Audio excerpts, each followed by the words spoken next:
निर्णय घेताना भावना म्हणजे कसं की त्याचा जस्ट प्रसाद काही म्हणजे असं तो सहज पूर्वी बोलायचा की मरणोत्तर अवयवदान करायचे कारण अवयवदान हे श्रेष्ठ दान आहे असं त्याला सांगितलं असं तो बोलायचा घरामध्ये. परंतु त्याच्यावर ही वेळ आली, त्याला ॲक्सिडेंट झाला, तो ॲडमिट झाला, त्यातून बरा पण झाला आणि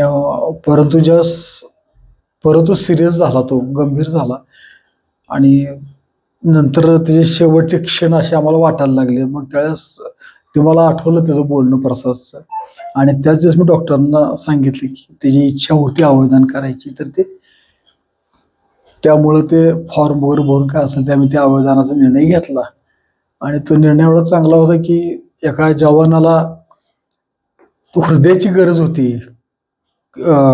कुठं वानवडीत कुठं कमांड हॉस्पिटलला तिथल्या जवानाला आणि त्यामुळं ते लगेच ते सगळे तिथं आले डी.वाय. पाटील हॉस्पिटलला. त्यांची ॲम्ब्युलन्स वगैरे सगळे आले. हृदय घेतलं. 20 मिनिटात तिथं पोचतं केलं. त्या जवानाला ते हृदय बसवलं. म्हणजे देशासाठी काय होणं पण त्यानं मेल्यानंतर मरणोत्तर सुद्धा देशासाठी काहीतरी केलं.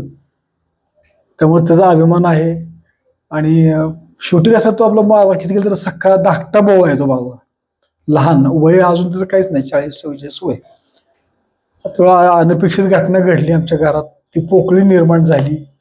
त्याचं दुःख असणारच आहे, पण ते दुःखाबरोबर हे पण आहे की थोडंसं समाधान आहे, आनंद आहे की त्याच्यामुळं त्याचे 5 लोकांना त्याचं अवयव गेलेले आहेत. डोळे असतील, यकृत असेल, हृदय आहे. त्यामुळं त्या लोकांना ज्याला डोळे नाही त्याला ते जग बघता आलं आणि असं जर प्रत्येकाने विचार केला काय अवयवदान करणं सुद्धा त्यात लगेच कोणी उठून करू शकत नाही असं डॉक्टरांनी सांगितलं. ज्याचं ब्रेन डेड झालंय, जे अवयव चालू आहेत त्याला ते सहज त्याला शक्य आहे. मग अशी जर कोणाला वेळ आली समजा आणि जर तिने अवयवदान केले तर त्यांच्यामुळं ते पण अवयवरूपानं जिवंत राहू शकतात, जरी देहरूपाने गेले असले तरी सुद्धा. असं म्हणजे आपण त्यात आनंद मानू शकतो की ते देहरूपाने अवयवरूपाने का होणार पण कुठं कुठं कुठं ते तो आहे व्यक्ती आणि ते एक समाधान आपल्याला मिळू शकतं त्या गोष्टीचं.